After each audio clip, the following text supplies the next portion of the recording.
with my brain. If it helps you, in my experience, it will haunt you about 2 a.m. tonight. Oh, yeah, you too?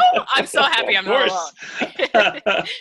This is the best time to think of things I should have said. And not necessarily the conversations today, conversations I had in high school. You could have done that better, kid. 20 some odd years ago. I think that's part of what drives me to write YA and what drives other people to write YA is I'm just saying the stuff I should have said at the time, and now finally my characters are saying it. It's like, yeah. I was going to say, just ask you about your writing. Oh, my writing as a person. Yeah. Okay. Yeah. I think this is also the thing that's been interesting to see or witness. Maybe not interesting is the right word. I'm just like reframing the same words over and over in the same sentences.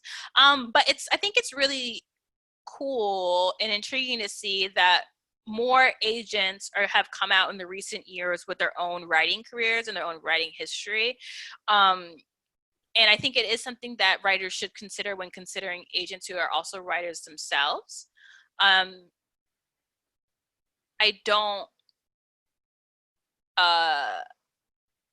trying to figure out how to frame this. I don't think that agents have never been writers, and I think that agents and editors have themselves been writers in other capacities, maybe just under pseudonyms or like, not ghost writing names, but pseudonyms in times when it was like kind of less socially acceptable. So I think it's nice to see that agents and editors are, publishing works under their own names.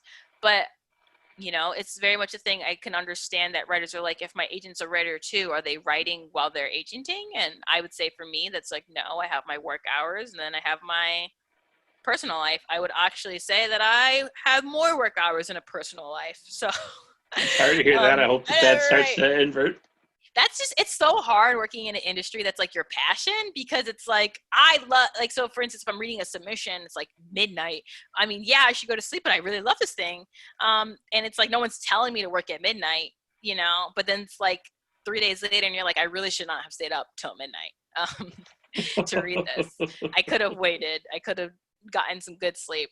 But sorry, going back to my own writing, I feel like the last few years I've been focusing on building my lists and being intentional client. So I have been working more specifically as an agent to accomplish that, and my writing has kind of been sat at the side.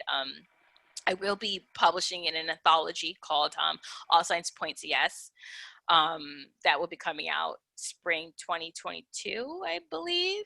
I thought it's really fun. It's like a short thing. It's about it's all love stories based on the zodiac, which is hilarious because if you're a queer person, or just people in general, but queer people are really into astrology.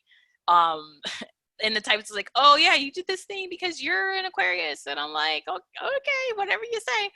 But recently I've made a lot of friends in the last year who are like really into astrology, so it's really funny that I was asked to be in this anthology when I was still pretty skeptical. About astrology.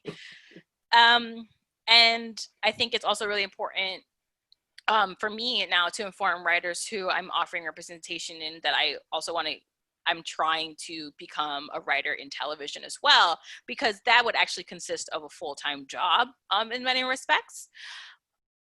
It's not like I've always, like I said, had at least 2, probably 3 other jobs besides agenting. So it's not unfamiliar to me, but I do know that I just think transparency is really nice.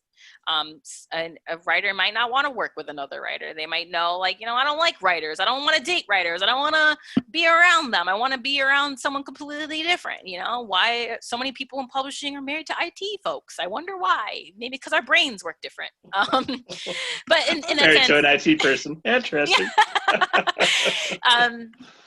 And yeah, so I just think that that's information like I want to give, and I can't front a writer for not working with me because I'm a writer myself. I don't know if that's I don't think that's the question that you asked, but I think that's important to spell my out. question's so far away, I don't even remember what it was. But I think that could also be a nice advantage, that because you're a writer, You would Yes. presumably there'd be some overlap of emotion. You felt some of these things I'm going through. I would say, I mean, I think a lot of agents, whether they're a writer or not, are connected with their clients' work. But for me as a writer, I think I understand more about like the sensitivity that comes with really loving this thing and not wanting to be told that it's not working. Or so I kind of understand a little bit more about like the emotional ties that we have to our work and like how to navigate that. And I just love a good geek out, you know, with my clients about their work. It's so funny. One of my clients had this character that I just did not like from the first draft that I read of it. And I signed her on this book too. So, but I was like, I really don't like this. I don't know what like this character or why is he in here? And I swear, every single time she would send in a revision and be like, "We still have him? Like, what's going on?" And then now, a year like so long into our partnership, I'm like, I really love this kid. And I think that's really great because me as a writer could see the value of him to an audience and to the story. So like Okay. even if so, and sometimes I think it's like when you give notes and stuff, it's like navigating it. Okay, this doesn't work. It's not always helpful to be like, this doesn't work without saying why. And then because the note isn't that, oh, this doesn't work because he likes strawberry ice cream. The note does, it's like, this doesn't work because how the strawberry ice cream functions in the plot. That was a terrible example. I'm so sorry. I know what she meant though. But there's sometimes it's like, but I'm not going to, it's just like the thing where it's like, okay, or like she killed a character that I really loved.